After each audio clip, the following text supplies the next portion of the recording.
What the hell? What the? Hello, Victoria? Hello?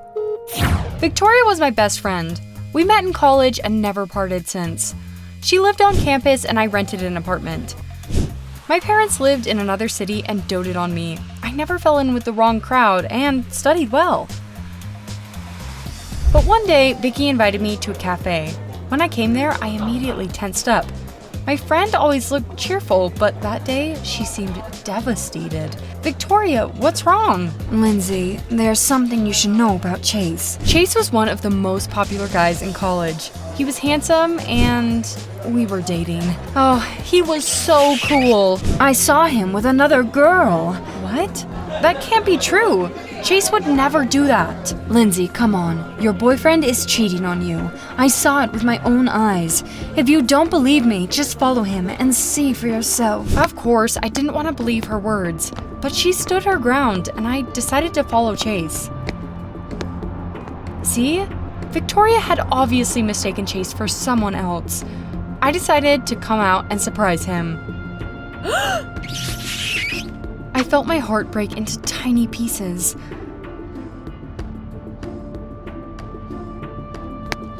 Chase Butler, you traitor!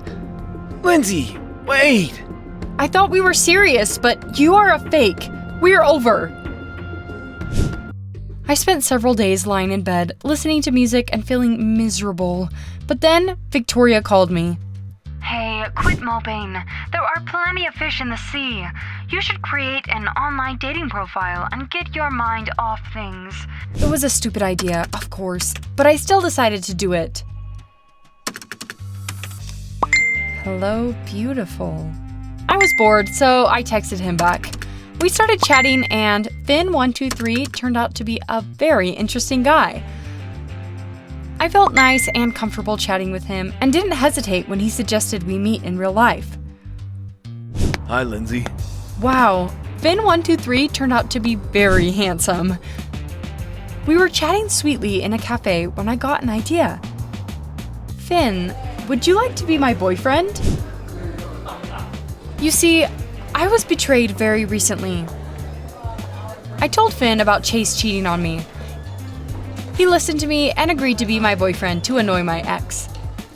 Finn and I started dating. He was a perfect boyfriend. Chase could only grit his teeth with anger. At first, it flattered me, but then I realized that I was getting over that traitor and truly falling for Finn. We started dating for real. Victoria, this is Finn, my boyfriend. I noticed that my friend was giving Finn a weird look, and when we were left alone, I asked her what that was all about. It's nothing. I was just surprised you got over Chase so quickly. It's all right. You and Finn are very good for each other. I am very happy for you. I kept seeing Finn. Everything was fine, but then I realized that I didn't know anything about him at all. Neither about his family nor about his work. Weirdly enough, Finn didn't seem to want to tell me anything and ignored all my questions. I grew suspicious. Lindsay, hi. You look great. What do you want? Let's go to a restaurant tonight. You know I have a boyfriend. Unlike you, I don't lead a double life. Lindsay, listen. I made a huge mistake and I want to fix it. Please, give me a chance. Chase looked so pitiful, I agreed to come. We were only going to talk after all. What was the worst that could happen? However, Victoria didn't agree with me. Lindsay, are you out of your mind? He betrayed you. Don't you dare go anywhere with him. I guess you're right. I'll think about it. I knew that my friend was probably right, but I remembered Chase's eyes and decided to hear him out anyway. Well, what did you want to talk about? Lindsay, I'm sorry. I acted like a real scumbag. After you broke up with me, I realized that I didn't need anyone but you. I love you, Lindsay. Let's start over. He gave me such a look that I almost agreed. But then I got a grip of myself. No, Chase, we're done.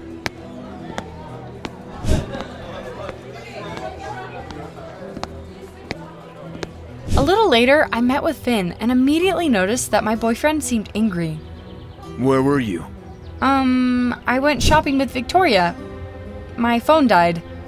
Stop lying. I know you met your ex. Damn, how did he find out about that? Finn was supposed to be at the gym at that time.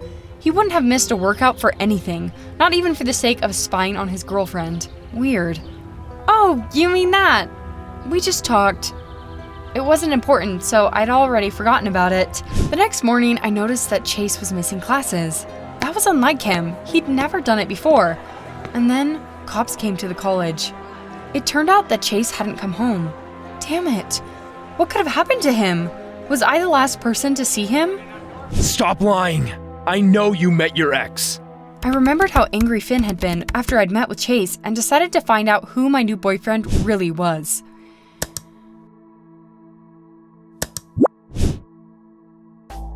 He must be some sort of invisible man or secret agent. I can't find anything on him. There is no information at all. I knew something was off about him. My friend suggested I sneak into Finn's place and rummage through his things. I'd never done anything like that before, but it was time for desperate measures. Nothing here. Have you watched detective movies? Touch the walls and see if the drawers have a double button. Nothing here. This is useless. Wait. Gotcha! I found a lot of newspaper clippings. After skimming through them, I felt like everything inside me was shrinking and growing cold. They were all dedicated to missing girls. What the hell? What the? Hello, Victoria? Hello? I shouldn't have created that stupid dating profile. My parents had warned me I'd only meet psychos and murderers online.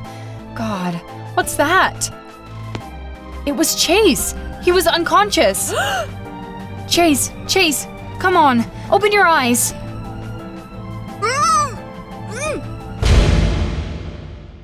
You shouldn't have come. Now we'll have to live here. Where were we? My head hurt terribly, but I plucked up the courage and looked around. Movies about hunters and lumberjacks came to mind. It seemed I was in some sort of cabin. The good thing was that I wasn't tied up. I decided to wait until that jerk got distracted. I'm going to get some water. You better sit still. Yeah, right. Finn took the bucket and left. I wasn't about to live with him in that hole. Sorry, but I preferred my cozy apartment. There had to be a road somewhere. That psychopath couldn't have flown me there. I was exhausted. Where the hell is the highway? Running is useless. It's too far away. You'll drown in a swamp or meet a bear. I had no choice but to stay. By the way, Finn was sweet and acted the part of a loving boyfriend. He took care of me, cooked for me, and turned on my favorite music. One day, I was looking for something in the desk drawer and came across makeup. God, why would Finn need it? I started to notice that Finn's appearance was changing. It seemed that he was getting older by the day. He now had wrinkles and gray hair. Of course, it was driving me crazy, but I decided not to show it. Who knew what he would do? If only there was a phone in the cabin, but it seemed I was doomed. Finn was acting even weirder than usual. He wasn't kind anymore. He was... Leave me alone. I'm so sick of you. Of course, I immediately remembered those clippings. I didn't want such an article to be written about me. I had to get out of there. Finn regularly left to get groceries. When he did that again, I hid in the back of his car.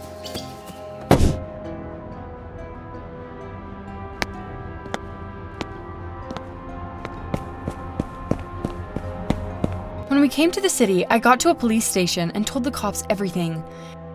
They rushed to the store the car had stopped by, but found nothing. Of course, I couldn't tell them anything useful because I didn't know either the license plate number or the real name of that scum. We'll find him. Here, miss. Call your family. We'll take you to a motel for the night. Lindsay? Lindsay, baby, is that you? Sweetie, where are you? I'm fine. Mom and Dad said they would come and pick me up. I decided to call Victoria too. We hadn't spoken since... Linz, thank goodness. I hadn't had time to warn you. He suddenly appeared and knocked me out. The cops had searched Finn's apartment but found nothing. He must have taken everything that could be used as evidence with him, but they said Finn had something to do with Greenhill University. I couldn't sleep that night because I was too afraid. It felt like Finn would come back for me and drag me back to the cabin. Then I remembered about Greenhill. I wondered what he could be doing there. I found a number on the internet and decided to find out if a man named Finn Krister had ever studied there. I was told they didn't have a student with such a name. And there are no students here, miss. This is a psychiatric clinic based at Greenhill University. What the... I got really scared and called a cop, asking them to come and protect me. Stay calm, miss. I'm coming. The time dragged on endlessly, but then I saw a police car driving up to the motel. I ran out and jumped into the back seat. Thank you, officer. Gotcha. This time, no one will find you. I'd never been so scared, but I knew if I didn't do anything, I would be finished.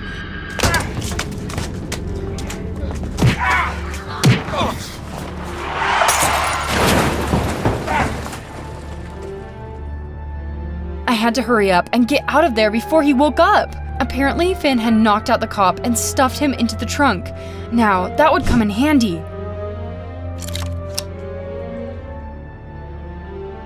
Damn it!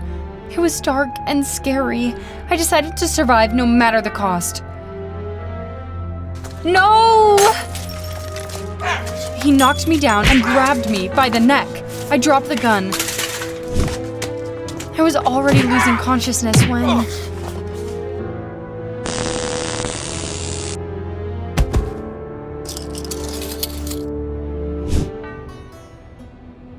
The perpetrator has been identified. He is a patient of the Greenhill Psychiatric Clinic who escaped a couple of years ago. He is extremely dangerous. It turned out that psycho was 40 years old. He posed as a young guy by dyeing his hair and covering up his wrinkles. They found a bunch of newspaper clippings in the lake cabin. Finn had been collecting stories about his achievements. They were used as evidence against him. I came back to my cozy apartment in the city where I studied. Of course, I met Victoria right away. She was beyond glad to see me and immediately hugged me. Hey, how's Chase doing? He's in a hospital, but he'll be fine soon. I wanted to forget about everything that had happened like it was a bad dream, but then I noticed that someone was watching me. He was standing outside my window and just looking at me. Then my phone vibrated. Victoria was calling me. Lindsay, this is messed up. Your kidnapper escaped from the asylum. Vicky, he's here. Get out of there. Go to your parents' place. I quickly packed my things and called a taxi. That was the hospital Chase was recovering in. He was there because of me. I decided to say goodbye to him one last time. Wait for me here. Hey Chase, how are you feeling? Lindsay? I'm fine. What are you doing here? I came to say goodbye. I'm going back to my parents. It will be safer for me there. Lindsay, I'm sorry. I was a complete jerk and I shouldn't have flirted with another girl. It was a big mistake. All I need is you. I forgave Chase and told him everything from the beginning. He listened attentively, frowning, and then asked me, What did you say the town with the mental hospital was called? Greenhill. That's weird. Did you know that Victoria was also from Greenhill? That was really strange. Chase also told me that Vicky had been hitting on him after our fight and visiting him in the hospital almost every day. What was the meaning of it? I called the psychiatric clinic and it turned out that Finn hadn't escaped. Victoria had lied to me so that I would get scared and get out of town. To the campus, please. I came to Victoria to talk, but the door to her room wasn't locked. Everything inside was upside down, and Victoria herself was nowhere to be found. I sat there until morning, waiting, but my sworn friend never showed up. I had no choice but to go to college. Something nice finally happened. Chase came to class. He had been discharged from the hospital. Vicky must have realized she'd messed up and left. Where could she be now? You don't really know what your friend is capable of. She likes to hide and eavesdrop on other people's conversations. That's how she found out I was flirting with that girl. Oh, what followed was such a mess. The cops came and arrested my former friend. It turned out that she had been pining for Chase for a long time. She had broken us up and told Finn I had gone to the restaurant. The cops found photos of us in the restaurant on her phone, and the gym cameras had filmed her showing the pictures to Finn. I remembered the way Victoria's face had darkened when I first met Finn. It turned out that when he'd escaped from the hospital a couple years ago, there had been posters all over Green Hill warning citizens about him. She'd immediately recognized him but chosen not to say anything, hoping that he would kill me and she would get the chance to be with Chase. I hope I'll never get into such trouble again. I'll pay closer attention to the people close to me.